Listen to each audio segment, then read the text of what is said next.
Sir हमको जीतने के लिए बस एक लास्ट गोल चाहिए और फिर हम ये मैच जीत जाएंगे। हाँ राजू, लास्ट गोल तो चाहिए, पर सामने वाली टीम भी बहुत डेंजर है। मुझे नहीं लगता कि हम ये मैच जीत पाएंगे। और वैसे भी हमारा मेन खिलाड़ी घायल हो चुका है, अब पता नहीं क्या होगा।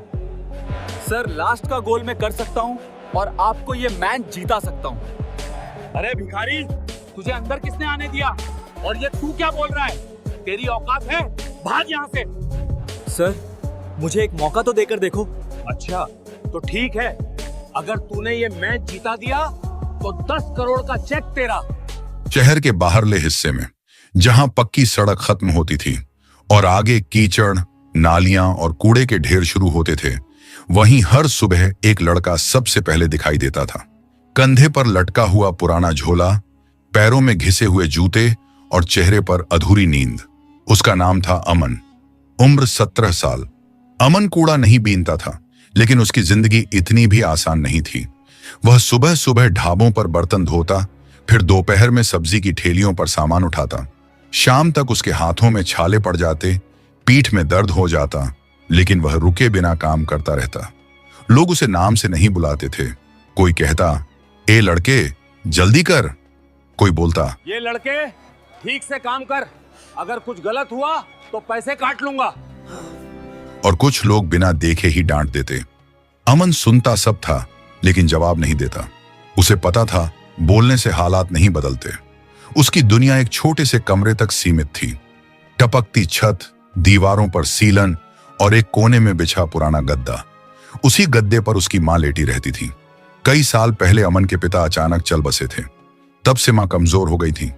दवाइयों का खर्च, घर का किराया, पेट की भूख, सब कुछ अमन के कंधों पर था। कई बार रात को खाना पूरा नहीं होता। उस टाइम अमन खुद कम खाता, लेकिन मां के हिस्से की रोटी कभी कम नहीं होने देता। दिन मुश्किल थे, लेकिन अमन को एक चीज जिंदा रखती थी, फुटबॉल। शाम होते ही काम खत्म करके वह एक खुले मैदान की तरफ चला जाता। वो मैदान आधा मिट्टी का था, आधा पत्थरों से भरा। चारों तरफ टूटी दीवारें और झाड़ियां। वहां हर शाम कुछ लड़के फुटबॉल खेलने आते थे। अमन मैदान के अंदर नहीं जाता। वह हमेशा बाहर दीवार के पास खड़ा रहता, बस देखता रहता। कोई तेजी से दौड़ रहा है, कोई गेंद को हवा में उछाल रहा है, कोई गोल मारकर चिल्ला रहा है। अमन की आंखें चमकने लगतीं। उसे खुद नहीं पता था कि फुटबॉल उसे अपनी तरफ इतना क्यों खींचती है। बस दिल करता था कि काश एक बार वो भी मैदान में दौड़ सके। एक दिन कूड़े के पास उसे एक पुरानी फुटबॉल मिली। चमड़ा उखड़ा हुआ था, हवा भी पूरी नहीं थी, लेकिन गेंद तो थी। अमन ने उसे उठाया। उसने गेंद थैले में नहीं डाली, बल्कि उसे सीने से लगाकर घर ले आया। उसी रात उसने छत के नीचे खड़े होकर दीवार के सामने गेंद को ठोकर मारी। गेंद दीवार से टकराकर वापस आई। उसने फिर मारी, फिर और जोर से। धीरे धीरे उसके पैरों में तालमेल आने लगा।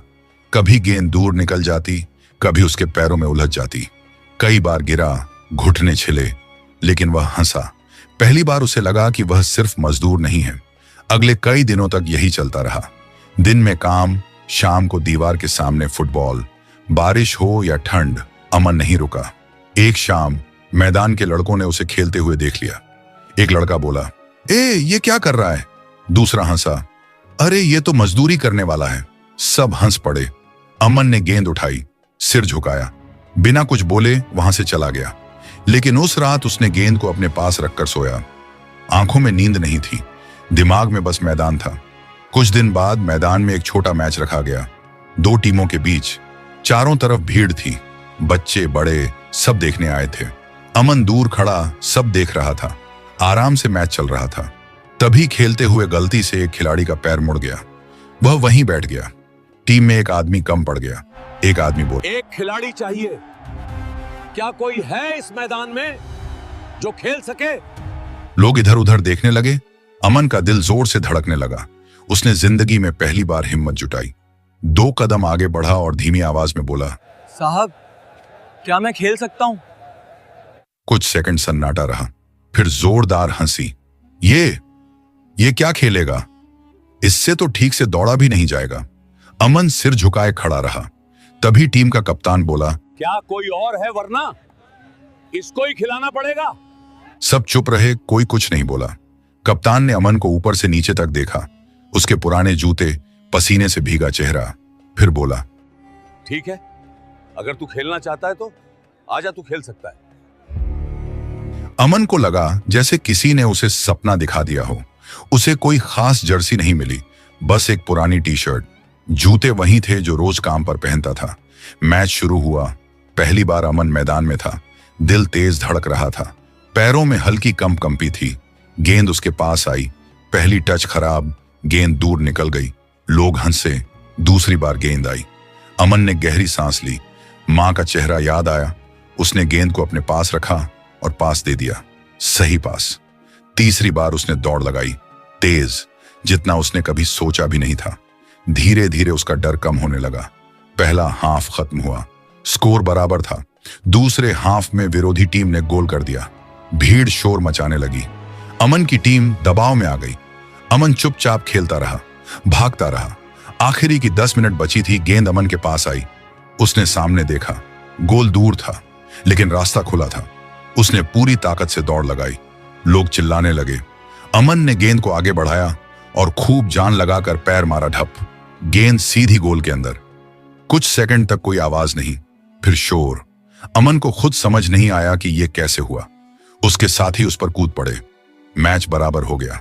आखिरी की मिनट में कोई और गोल नहीं हुआ। मैच ड्रॉ हुआ। लेकिन उस शाम अमन सिर्फ काम वाला लड़का नहीं रहा। भीड़ में खड़ा एक आदमी चुपचाप उसे देख रहा था। साफ कपड़े, गंभीर चेहरा। उसकी नजर अमन के पैरों पर थी। वह कुछ सोचने लगा। इस लड़के में आग है। अमन को पता नहीं था कि आज उसकी जिंदगी ने पहली बार दिशा बदली है। मैच खत्म होने के बाद मैदान धीरे धीरे खाली होने लगा। लोग अपने घरों की तरफ बढ़ गए। कुछ बच्चे अब भी अमन के गोल की नकल कर रहे थे। कोई हंसते हुए बोल रहा था, देखा उस लड़के ने क्या मारा था। अमन वहीं मैदान में बैठा था। सांस अभी भी तेज चल रही थी। पैर थक चुके थे, जूते मिट्टी से भरे थे, लेकिन दिल बहुत हल्का लग रहा था। वह उठने ही वाला था कि किसी ने आवाज दी, ए लड़के। अमन पलटा। सामने वही आदमी खड़ा था जो मैच के दौरान उसे चुपचाप देख रहा था। साफ कपड़े, सीधे खड़े होने का अंदाज, आंखों में गहराई। वो धीरे धीरे अमन के पास आया। उसने पूछा, बेटा, तुम्हारा नाम क्या है? उसने धीमी आवाज में कहा। अमन। उम्र 17। आदमी ने सिर हिलाया। कुछ सेकंड तक चुप रहा, फिर बोला, फुटबॉल पहले भी खेलते थे? अमन ने सच कहा। हाँ सर, खेलता था, पर दीवार के सामने अकेले। आदमी के चेहरे पर हल्की सी मुस्कान आई। उसने कहा, मेरे साथ चलोगे? अमन घबरा गया। कहां? आदमी ने कहा। बस चलो। अमन ने चारों तरफ देखा। मैदान लगभग खाली हो चुका था। उसने हिम्मत करके पूछा, सर, कहाँ जाना है? वैसे भी मैं देर नहीं कर सकता। मेरी माँ मेरा इंतजार कर रही होंगी। आदमी ने कहा। बस 15 मिनट कुछ बात करनी है। वे दोनों थोड़ी दूरी पर आकर बैठे। आदमी ने अपना नाम बताया, राघव। ज्यादा कुछ नहीं बताया, बस इतना कहा कि वह फुटबॉल से जुड़ा काम करता है। राघव ने कहा, तुम्हारे अंदर खेल है, लेकिन खेल से ज्यादा भूख। अमन चुप रहा। राघव ने आगे कहा, अगर मैं तुम्हें रोज प्रैक्टिस करने का मौका दूं, क्या तुम कर पाओगे? अमन ने बिना सोचे जवाब दिया, हाँ, लेकिन काम छोड़ना पड़ेगा। अगर काम छोड़ा तो फिर घर कैसे चलेगा? राघव ने सीधी नजरों से देखा। मैं खाने का इंतजाम कर दूंगा, दवाइयों का भी। अमन की आंखें भर आईं। राघव ने कहा, मुझे पता है माँ बीमार रहती है, लेकिन तुम चिंता मत करो। अमन को समझ नहीं आया कि यह आदमी इतना सब कैसे जानता है, लेकिन उसकी आवाज में कोई झूठ नहीं था। राघव बोला, सोच लो, कल सुबह जवाब देना। अमन घर लौटा। मां जाग रही थी। मां ने कहा, कहाँ थे तुम इतनी देर से? मैं तुम्हारा इंतजार कर रही थी। तुम्हें पता भी है मैं कितनी परेशान थी। अमन कुछ देर चुप रहा, फिर सब बता दिया। मैदान, मैच, आदमी, ऑफर। मां ने ध्यान से सुना, फिर बोली, डर लग रहा है? अमन ने सिर हिलाया। मां ने उसका हाथ पकड़ा और बोली, डर तो लगता है बेटा, लेकिन अगर मौका दरवाजे तक आ जाए और हम डर से ना खुले तो जिंदगी भर पछताते हैं। अमन की आंखों से आंसू गिर पड़े। अगली सुबह अमन समय पर पहुंच गया। यहीं से उसकी जिंदगी बदलने लगी। पहले दिन ही उसे समझ आ गया कि असली खेल क्या होता है। सुबह अंधेरे में उठना, लंबी दौड़, फिर गेंद के साथ ड्रिल, पासिंग, कंट्रोल, बैलेंस। उसके पैर जवाब देने लगे, सांस फूलने लगी, कई बार उल्टी जैसा मन हुआ। एक कोच था, सतीश, कड़क आवाज, सख्त नजर। पहले ही दिन बोला, अगर आराम चाहिए तो वापस चले जाओ, यहाँ सिर्फ मेहनत चलेगी। अमन रुका नहीं, उसके पैरों में छाले पड़ गए, घुटनों में दर्द रहने लगा। रात को मां की याद आती, लेकिन हर सुबह वह फिर खड़ा होता। कुछ लड़के वहां पहले से थे, अच्छे कपड़े, नए जूते। वे अमन को देखते और आपस में हंसते। इसे कहां से उठा लाए, ये ज्यादा दिन नहीं टिकेगा। अमन सुनता सब था, लेकिन वह चुप रहने के बजाय दौड़ में और तेज भागता। दिन बीतते गए, धीरे धीरे उसका कंट्रोल बेहतर होने लगा, पास सटीक होने लगे। कोच भी नोटिस करने लगा। एक दिन प्रैक्टिस के बाद सतीश ने कहा, अमन, तेरे अंदर कुछ है, लेकिन दिमाग शांत रखना सीख। अमन ने सिर झुका लिया। कुछ हफ्तों बाद एक बड़ा मौका आया। एक प्रोफेशनल लेवल का मैच हुआ। अमन का नाम लिस्ट में आखिरी में था। स्टेडियम में घुसते ही उसका दिल कांप गया। चारों तरफ ऊंची लाइटें, हर तरफ सीटें, सैकड़ों लोग। इतनी भीड़ उसने कभी नहीं देखी थी। उसके हाथ ठंडे पड़ गए। पहले हाफ में उसे खेलने का मौका नहीं मिला। वह बेंच पर बैठा रहा। दूसरे हाफ में अचानक एक खिलाड़ी चोटिल हो गया। कोच ने चारों तरफ देखा, फिर अमन का नाम लिया। अमन, अंदर आ। अमन के पैर भारी हो गए, लेकिन वह उठा। मैदान में कदम रखते ही शोर तेज हो गया। कुछ लोग ताली बजा रहे थे, कुछ बस देख रहे थे। पहली बार प्रोफेशनल मैच, पहली बार इतनी नजरें। पहली गेंद उसके पास आई, उसने पास दिया, सही पास। दूसरी बार उसने टैकल किया, गेंद छीन ली।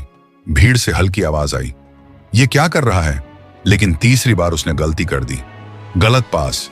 विरोधी ने गोल मार दिया। भीड़ में शोर हुआ। कोच गुस्से में था। अमन का सिर झुक गया। उसने खुद से कहा, खत्म, अब क्या करूं? लेकिन खेल रुका नहीं। अमन ने खुद को संभाला, दौड़ता रहा, लड़ता रहा। आखिरी मिनट, गेंद फिर उसके पास आई। इस बार वो नहीं डरा, उसने दौड़ लगाई। सामने खिलाड़ी आया। अमन ने कट मारा। भीड़ खड़ी हो गई। उसने गोल की तरफ देखा, पूरी ताकत से शॉट मारा। धप, गेंद सीधी जाल में गिरी। पूरा स्टेडियम गूंज उठा। अमन वहीं खड़ा रह गया। उसकी आंखें नम हो गईं। मैच खत्म हुआ। कोच दौड़कर उसके पास आया। उसने अमन के कंधे पर हाथ रखा और बोला, गलती से नहीं, हिम्मत से खेला है, यही चाहिए था। अमन को समझ आ गया, रास्ता आसान नहीं है, लेकिन अब पीछे लौटना नामुमकिन है। प्रोफेशनल मैच के बाद अमन की जिंदगी पहले जैसी नहीं रही। अब वह सिर्फ मजदूरी करने वाला लड़का नहीं था। कोच सतीश की नजर उस पर टिक चुकी थी। बाकी खिलाड़ी भी अब उसे हल्के में नहीं लेते थे। लेकिन रास्ता अब और मुश्किल होने वाला था। अगले कुछ महीनों में ट्रेनिंग और ज्यादा सख्त हो गई। सुबह अंधेरे में दौड़, फिर घंटों प्रैक्टिस, पासिंग, शूटिंग, फिटनेस। अमन के पैर कई बार जवाब देने लगे। रात को शरीर टूट सा जाता, लेकिन वह एक बात हर दिन खुद से कहता, अगर आज रुक गया तो कल फिर वहीं पहुंच जाऊंगा जहां से चला था। मां की तबीयत अब थोड़ी बेहतर थी, लेकिन दवाइयां चल रही थीं। अमन हर रात फोन पर मां से बात करता। मां बस इतना कहती, खुद का ध्यान रखना बेटा, मैं ठीक हूं। एक दिन राघव ने अमन को अपने पास बुलाया और कहा, अमन, 3 हफ्ते बाद एक बहुत बड़ा मैच है। 2 बड़ी प्रोफेशनल टीमें हैं, पूरा स्टेडियम भरा होगा। अमन चुप रहा। राघव ने आगे कहा, इस मैच में बहुत पैसा लगा है, बहुत इज्जत दांव पे है। अगर तू अच्छा खेला तो तेरी जिंदगी बदल जाएगी। अमन की सांस तेज हो गई। उसने पूछा, और अगर मैं खराब खेला तो? राघव ने सीधा जवाब दिया, तो शायद दूसरा मौका ना मिले। वो 3 हफ्ते अमन की जिंदगी के सबसे कठिन दिन थे। हर शॉट में डर था, हर गलती में टूटने का खतरा। मैच का दिन आ गया। जब अमन स्टेडियम के अंदर पहुंचा तो उसकी आंखें फैल गईं। चारों तरफ ऊंची सीटें, चमकती लाइटें, हजारों लोग। शोर ऐसा कि दिल की धड़कन सुनाई न दे। उसने ऐसा माहौल पहले कभी नहीं देखा था। ड्रेसिंग रूम में खिलाड़ी चुप थे, हर कोई अपने में खोया हुआ था। कोच सतीश ने बस इतना कहा, डरो मत, मैदान ही सच्ची पहचान है। मैच शुरू हुआ। पहला हाफ अमन की टीम के लिए खराब रहा। एक के बाद एक गलती, 2 गोल खा गए। भीड़ में हलचल थी। दूसरे हाफ की शुरुआत में ही एक खिलाड़ी चोटिल हो गया। कोच ने अमन की तरफ देखा, अंदर जा। अमन उठा। पैर भारी थे, लेकिन आंखें साफ थीं। मैदान में कदम रखते ही शोर बढ़ गया। पहली कुछ मिनट अमन ने सिर्फ आसान खेला, पास, कंट्रोल, दौड़। धीरे धीरे आत्मविश्वास लौटा, लेकिन वक्त कम था। आखिरी 15 मिनट, स्कोर अभी भी पीछे। अमन के दिमाग में मां का चेहरा घूम रहा था। वही कमरा, वही पुराना गद्दा, वही दवाइयों की शीशी। तभी गेंद अमन के पास आई। उसने दौड़ लगाई, एक खिलाड़ी पार किया, दूसरा भी। सामने बस गोल और गोलकीपर। भीड़ खड़ी हो गई। अमन ने शॉट मारा, सीधा गोल। स्टेडियम फट पड़ा, लेकिन मैच अभी खत्म नहीं हुआ था। अब बराबरी थी। आखिरी मिनटों में विरोधी टीम ने हमला किया। एक गलत टैकल, पेनल्टी। पूरा स्टेडियम सांस रोके खड़ा था। अगर गोल हुआ तो मैच खत्म। गोलकीपर तैयार था, शूटर दौड़ा, शॉट लगा, गोल पोस्ट से टकराकर गेंद बाहर। सीटी बजी, मैच खत्म। भीड़ पागल हो चुकी थी। खिलाड़ी एक दूसरे पर गिर पड़े। अमन वहीं घुटनों के बल बैठ गया। आंखों से आंसू बह रहे थे। राघव दौड़ते हुए आया। उसने अमन को गले लगा लिया। उसने कहा, अमन, तूने कर दिखाया। कुछ दिन बाद अमन को एक स्टेज पर बुलाया गया। कैमरे, लाइटें, लोग। उसे एक बड़ा कॉन्ट्रैक्ट दिया गया। इतनी रकम जिसकी उसने कभी कल्पना भी नहीं की थी। अमन ने माइक पकड़ा और बस इतना कहा, मैं सबसे पहले अपनी मां का इलाज करवाऊंगा। और उसने वही किया। अमन ने अपनी मां को अस्पताल में एडमिट किया। इलाज चला। कुछ महीनों बाद मां अपने पैरों पर खड़ी हुई। उसने अमन को गले लगाया। वो बोली, बेटा, तू सिर्फ खिलाड़ी नहीं, तू मेरी ताकत है। अमन ने एक छोटा सा पक्का घर बनवाया। फिर उसी मैदान पर जहां कभी वह बाहर खड़ा होकर देखा करता था, अब बच्चों को फुटबॉल सिखाने लगा। आज वही बच्चे उसे कोच अमन कहते हैं। अमन अब बड़ा खिलाड़ी है, लेकिन दिल से अब भी वही लड़का है जो दीवार के सामने गेंद मारता था। वह बच्चों से कहता है, गरीबी गुनाह नहीं है, हार मान लेना गुनाह है। अगर तुम मेहनत करोगे तो एक दिन मैदान भी तुम्हारा नाम चिल्लाएगा। कहानी की सीख, हालात कितने भी खराब हों, अगर अंदर भूख और हिम्मत हो तो रास्ता जरूर निकलता है। सपने अमीर गरीब नहीं देखते, सपने बस मेहनत देखते हैं। दोस्तों, आपको ये हमारी कहानी कैसी लगी कमेंट करके जरूर बताइएगा, और वीडियो को एक लाइक करके चैनल को सब्सक्राइब करना ना भूलें। धन्यवाद।